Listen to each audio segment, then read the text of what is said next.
Hello friends, welcome back to my channel. तो हम लोग इंडियन एविडेंस एक्ट का सेक्शन 6 तक कंप्लीट कर लिए थे। आज हम लोग सेक्शन 7 को पढ़ेंगे और सेक्शन 7 का क्रिस्प और शॉर्ट एक्सप्लेनेशन आपको मैं दूंगा। तो देखिए, सेक्शन 7 का हम लोग मेन सेक्शन पढ़ेंगे और इसका इलस्ट्रेशन को समझने का कोशिश करेंगे। सेक्शन 7 कहता है कि facts which are the occasion. मैं जो वर्ड मैं अंडर मार्क कर रहा हूं उसको आप नोटिस कीजिएगा केवल आप लोग। Facts which are the occasion, cause or effect, immediate or otherwise of relevant fact or fact in issue of which constitute the state of things under which they have happened under which they happened or which afforded an opportunity for their occurrence or transaction are relevant. देखिए, पहले ये सब जो words है अगर हम लोग इसको समझ लेंगे, ये सब जो वर्ड मैंने मार्क किया हुआ है, तो फिर हम लोगों को सेक्शन 7 समझने में बहुत आसानी हो जाएगी। तो हम लोग जल्दी से इन वर्ड्स के मीनिंग्स को समझ लेते हैं। तो सबसे पहला वर्ड हम लोग समझेंगे कॉज एंड इफेक्ट का। देखिए, मैं यहां पर लिख देता हूं कॉज एंड इफेक्ट। हाँ, देखिए, सबसे पहले हम लोग कॉज को समझते हैं। कॉज क्या होता है? कॉज का मतलब होता है कारण। कोई भी घटना इस दुनिया में जो घटती है उसके पीछे कोई ना कोई कारण होता है और उस घटना का कोई ना कोई इफेक्ट होता है, यानी कि उसका कुछ ना कुछ असर होता है। अभी जैसे मान लीजिए, यहां पर हम लोग क्राइम के संदर्भ में ही बात करेंगे। ठीक है, कोर्ट में मान लीजिए कोई ऑफेंस या क्राइम को लेकर के केस चल रहा है, तो वो आपका जो क्राइम होगा जिस पर केस चल रहा है वो आपका फैक्ट इन इशू या और रेलिवेंट फैक्ट होगा, है ना। अब फैक्ट इन इशू और रेलिवेंट फैक्ट क्या होता है ये मैं आपको प्रीवियस वीडियो में भी बहुत अच्छे से समझा चुका हूँ, लेकिन यहाँ पर मैं आपको शॉर्ट में समझा देता हूँ कि जो कोर्ट का जो मेन मुद्दा होता है, सपोज अगर मर्डर का केस है, तो क्या पर्सन ए ने पर्सन बी की हत्या की, उसका मर्डर किया, ये होगा फैक्ट इन इशू। और रिलेवेंट फैक्ट होगा उससे रिलेटेड फैक्ट, क्या ए की बी की दुश्मनी थी वगैरह ये सब। तो फैक्ट इन इशू और रिलेवेंट फैक्ट यही होता है। तो एक और यहाँ पर सेक्शन 7 भी एक रिलेवेंट फैक्ट का ही बात कर रहा है कि किसी भी केस का अगर कोई कॉज हो, ठीक है, फैक्ट इन इशू या रिलेवेंट फैक्ट का कोई कॉज हो, तो वो भी रिलेवेंट होगा। अब हम लोग ऐसे समझते हैं इसको एग्जांपल से। सपोज मान लीजिए यहां पर एक केस चल रहा है कोर्ट में और उसका फैक्ट इन इशू है मर्डर। ये फैक्ट इन इशू है कि क्या पर्सन ए ने पर्सन बी की हत्या कर दी, उसका मर्डर कर दिया। तो उसका कोई कॉज अगर हो, अगर ए के पास कोई कॉज हो, सपोज बी के मर जाने से, ये बी की मर्डर का केस चल रहा है, बी के मर जाने से ए को कोई इंश्योरेंस का बहुत बड़ा पैसा मिलता है ना। तो एक कॉज तो है ना, ए के पास एक कारण तो था ना बी को मारने का। तो ये कारण एक रिलेवेंट फैक्ट होगा, यानी कि रिलेवेंट फैक्ट यानी कि वो फैक्ट जिस पर कोर्ट में एविडेंस दिया जा सकता है। कोर्ट में एविडेंस दिया जा सकता है कि ए के पास कोई कॉज था बी को मारने का, यानी कि कोई इंश्योरेंस का पेपर या फिर कोई पॉलिसी का पेपर वगैरह ये सब चीज़। उसी तरह इफेक्ट इफेक्ट यानी कि किसी भी क्राइम का कुछ ना कुछ तो इफेक्ट होगा ही। अभी अगर किसी की हत्या होती है, किसी का मर्डर होता है, तो भाई मर्डर वाले जगह पर ऐसा तो नहीं होगा कि कोई बंदा बस बस डेड बॉडी पड़ा हो। कुछ ना कुछ तो होगा, ब्लड ड्रॉप्स, कपड़े फटे हुए होंगे, कुछ गन पाउडर मिल सकता है, बुलेट बॉडी के अंदर से निकल सकता है, कुछ भी कुछ ना कुछ तो इफेक्ट हुआ ही होगा, है ना। तो वो इफेक्ट भी कोर्ट में रिलेवेंट होगा, ये भी रिलेवेंट होगा। ठीक है, तो उस पर भी आपको वो एविडेंस दिया जा सकेगा। जैसे कि यहाँ पर देखिए इस पिक्चर में, किसी भी जगह पर ये तो होता ही है ना, ये होता, इसको कहते हैं इंक्वेस्ट प्रोसीडिंग। ठीक है, यानी कि कहीं पर भी अगर कोई क्राइम होता है, कोई मर्डर होता है, तो पुलिस उसको चारों तरफ से ऐसे घेर देती है, क्राइम सीन लिख करके, यहाँ पर क्राइम सीन लिखा हुआ होता है, और उसको घेर करके देखती है कि क्या इफेक्ट हुआ है। यानी कि अगर यहाँ पर डेड बॉडी पड़ी थी तो डेड बॉडी ऐसे पड़ी थी। यहाँ पर देखिए एक बोतल पड़ा हुआ है, ये यानी कि ये क्राइम का इफेक्ट है, ये बोतल यहाँ पर पड़ा हुआ होना। यानी कि जिसकी हत्या हुई, जो विक्टिम है, और जिसने मारा उसके बीच कुछ ना कुछ स्कफल हुआ होगा, लड़ाई झगड़ा हुआ होगा, हाथापाई हुई होगी, है ना। ये देखिए यहाँ पर वाइन्स के कुछ बोतल रखे हुए हैं, तो ऐसा लग रहा है कि दोनों के बीच शराब पीते वक्त कुछ झगड़ा हुआ होगा। तो ये जो पूरा क्राइम सीन, ये इफेक्ट है, ये बिखरा हुआ है आपका ये सामान, ये यहाँ नीचे गिरा हुआ, ये इफेक्ट है। ये कुछ यहाँ पर सामान नीचे गिरा हुआ है, तो ये इफेक्ट है। ये सब इफेक्ट को लेकर के भी कोर्ट में एविडेंस दिया जा सकता है। कॉज का आपको एग्जांपल मैं बता देता हूँ। देखिए बस एग्जांपल क्या, आप समझिए, ये समझिए कि अगर कोई रॉबरी, ये बंदा अगर रॉबरी कर रहा है इसका, तो इसको पता तो चला होगा ना, कैसे पता चला होगा इसको कि इसके पास इतने पैसे हैं, है ना। ये तिजोरी में देखा होगा, इसने ज़रूर बताया होगा, लोगों को हल्ला करके बताया होगा चारों तरफ कि भाई मेरे पास बहुत पैसे हैं, ये हैं वो हैं, तो ये सुना होगा।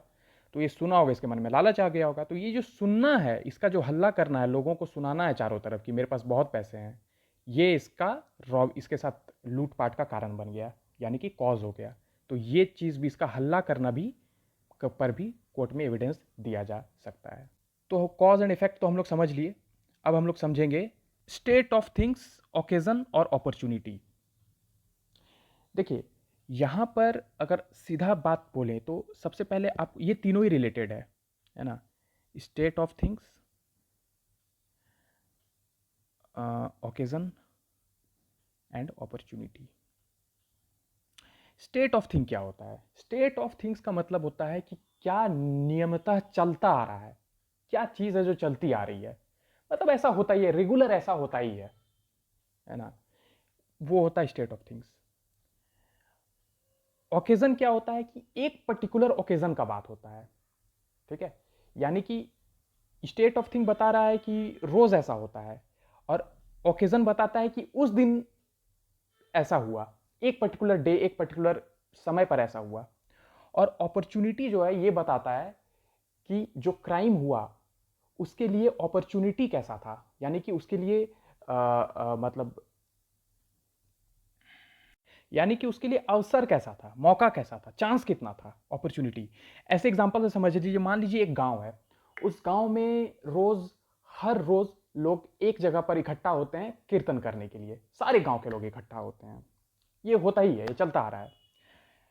और एक 27 जुलाई 2020 की एक रात, एक शाम भी सब गए हुए थे, सारे गांव के लोग अपने अपने घर को छोड़ करके एक जगह पर भजन कीर्तन करने गए हुए थे। लेकिन एक बूढ़ा व्यक्ति जो कि चलने फिरने के काबिल नहीं था, वो अपने घर पर अकेला चुपचाप बीमार लेटा हुआ था, और उसी में किसी ने उसकी हत्या कर दी, ठीक है, कोई आया और उसकी हत्या कर दी। तो यहां पर देखिए, ये जो स्टेट ऑफ थिंग्स है, गांव में सारे लोगों का हर रोज एक जगह पर इकट्ठा होना, ये स्टेट ऑफ थिंग है, क्योंकि ये रोज होता है, ये रेगुलर है। ओकेजन यानी कि एक रात, यानी 27 जुलाई 2020 की शाम भी सारे लोग गए थे भजन और कीर्तन करने के लिए, ओकेजन है। ये एक पर्टिकुलर दिन का बात कर रहा है, एक पर्टिकुलर समय का बात कर रहा है कि उस दिन गए हुए थे, यानी कि उस दिन भी ऐसा था। और अपॉर्चुनिटी, इस वजह से सारे लोग निकले हुए थे, इस वजह से एक बूढ़ा व्यक्ति घर पर अकेला लेटा हुआ था, उस वक्त घर पर कोई था नहीं। ये कहीं ना कहीं एक अपॉर्चुनिटी है, अपॉर्चुनिटी यानी कि एक अवसर, एक चांस है उसकी हत्या करने का। तो अगर मान लो उस व्यक्ति की हत्या हो जाती है, तो ये स्टेट ऑफ थिंग, यानी कि सारे लोग हर रोज जाते हैं शाम में बाहर। ओकेजन यानी कि उस दिन, जिस दिन हत्या हुई, उस दिन भी सारे लोग घर के बाहर गए थे।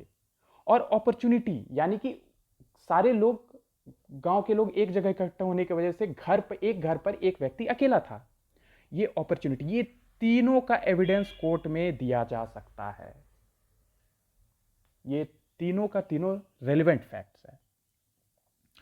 जैसे कि ये देखिए, ये आदमी यहां पड़ा हुआ है, ये घर पर अकेला ही होगा, ये घर पर अकेला ही होगा, दरवाजा बंद होगा, पता नहीं इसकी शायद हत्या किसी ने खिड़की से घुसकर की होगी। तो ये इसका यूं अकेले घर पे रहना, इस बूढ़े व्यक्ति का, ये कहीं ना कहीं अपॉर्चुनिटी प्रदान करता है जो इसका हत्या करना चाहता था, है ना। तो उस अपॉर्चुनिटी का फायदा उठाया गया। तो इस अपॉर्चुनिटी का भी कोर्ट में एविडेंस दिया जा सकता है क्योंकि वो भी एक रेलिवेंट फैक्ट है। चलिए अब हम लोग इसका इलस्ट्रेशंस को पढ़कर समझने का प्रयास करेंगे। तो पहला इलस्ट्रेशन है, the question is whether A robbed B. यहां क्वेश्चन है कि क्या ए ने बी की लूट की, उसको लूटा। The fact that shortly before the robbery B went to a fair with money in his possession and that he showed it or mentioned the fact that he had it to third person are relevant. देखिए ये वाला example जो मैंने आपको ये photo से बताया कि ए ने बी को लूटा, ये क्वेश्चन है कोर्ट में। द फैक्ट कि ये मेला गया और सारे लोगों को चीख चीख कर बताया कि भाई मेरे पास तो बहुत पैसे हैं, ये फैक्ट इसके भी सुनने में आया और इसने इस बात का इसी वजह से इसने इसको लूट लिया। तो ये लूट, ये जो इसका जो चिल्लाना है, ये कहीं ना कहीं एक कॉज कारण पैदा किया होगा कि भाई लूटो इसको। तो ये लूट भी रेलिवेंट फैक्ट होगा। अब दूसरा इलस्ट्रेशन है, the question is whether A murdered B. यानी कि सवाल यह है कि क्या ए ने बी की हत्या कर दी।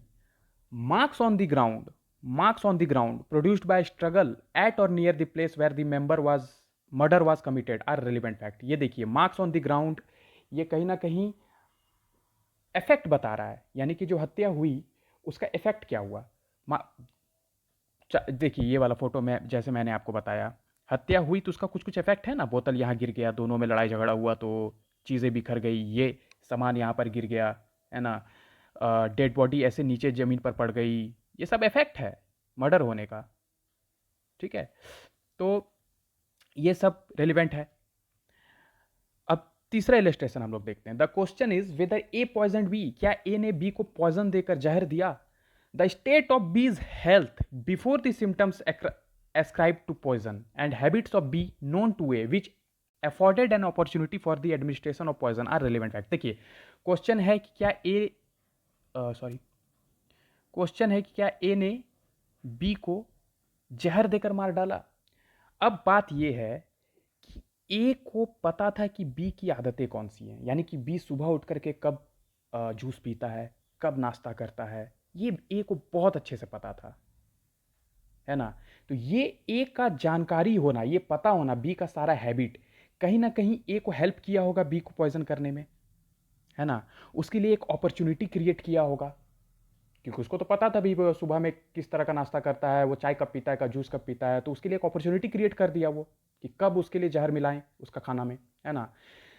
तो ये अपॉर्चुनिटी क्रिएट करना, ये बात भी कोर्ट में इसका भी एविडेंस दिया जा सकेगा।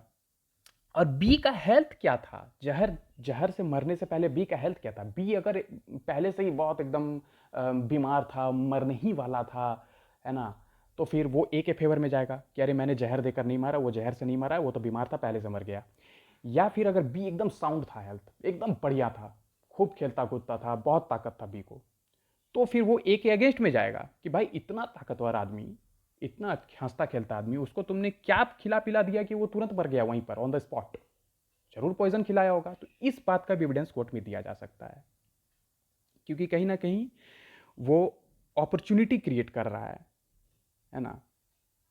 तो आई होप आपको सेक्शन 7 अच्छे से समझ में आया होगा। मैंने शॉर्ट एक्सप्लेनेशन दिया है।